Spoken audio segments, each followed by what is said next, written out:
Alors on constate d'abord un recul relatif des blogs. Ça reste un média important, mais les rédacteurs s'essoufflent un peu. Le nombre de créations de blogs ne remplace plus le nombre de blogs abandonnés par leurs auteurs. Il faut dire qu'en face, on a des phénomènes majeurs. En premier lieu, Facebook qui a littéralement explosé. Un chiffre impressionnant, on a en France 20 millions d'utilisateurs, soit un Français sur trois. C'est la même proportion qu'à l'échelle mondiale, 30% des internautes sont sur Facebook. Autre fait marquant, le trafic de Google a été dépassé par celui de Facebook en 2009. Et puis en termes d'usage, on constate que de plus en plus chez les jeunes, Facebook remplace le mail. Le mail est pour eux aussi obsolète que l'est le fax pour les vieilles générations. Et puis, deuxième fait marquant, Twitter est en plein décollage. Alors attention, il y a tout de même un écart entre le buzz médiatique et l'utilisation réelle. Même si la crise en Iran a montré la force de Twitter, on a en France 0,2% des internautes qui l'utilisent, ce qui est très peu. Il faut dire que Twitter a un usage un peu particulier, il est en prise directe avec la toile, mais il y a peu d'infos de fond, que du live. Malgré tout, c'est un signal faible, il devrait s'amplifier si on suit l'exemple américain.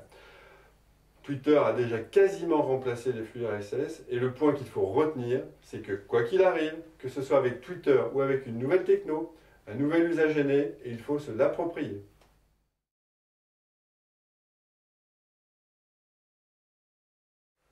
On vit une période extrêmement riche en innovation et il faut tout essayer. Au-delà de la plaisanterie, la démarche qui consiste à expérimenter un maximum d'outils nous paraît être la plus porteuse. Mettez en place, testez, éliminez ce qui ne marche pas et améliorez ce qui fonctionne. Un bon cas d'école, c'est Dell qui a une politique très active et qui fait feu de tout bois. Comme eux, vous pouvez mettre en place des pages et des groupes Facebook, des flux Twitter, des vidéos sur YouTube, un blog d'entreprise, un dig like, c'est-à-dire un système qui permet aux clients de proposer des idées et de voter, un système de CRM en ligne, qui sont désormais très faciles à installer, et pourquoi pas une communauté. Certains outils permettent une mise en place d'un mini Facebook en quelques minutes. Alors, à l'origine, Dell a mis tout ça en place pour contrer des rumeurs colportées sur les blogs. Résultat, ils sont passés de 50% d'opinions négatives à 22%. Faites comme eux.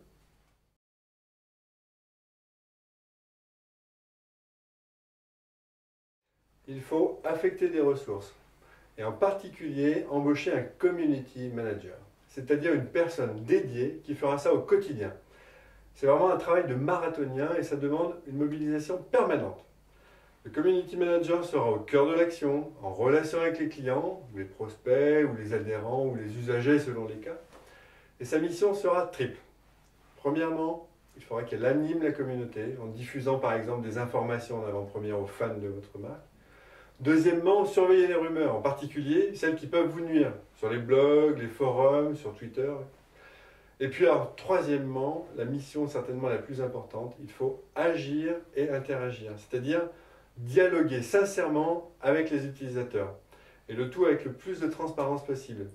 Les cachotteries et les mensonges sont sanctionnés durement quand ils sont découverts par les internautes, et ils ont toujours le dernier mot. Mieux vaut prévenir que guérir.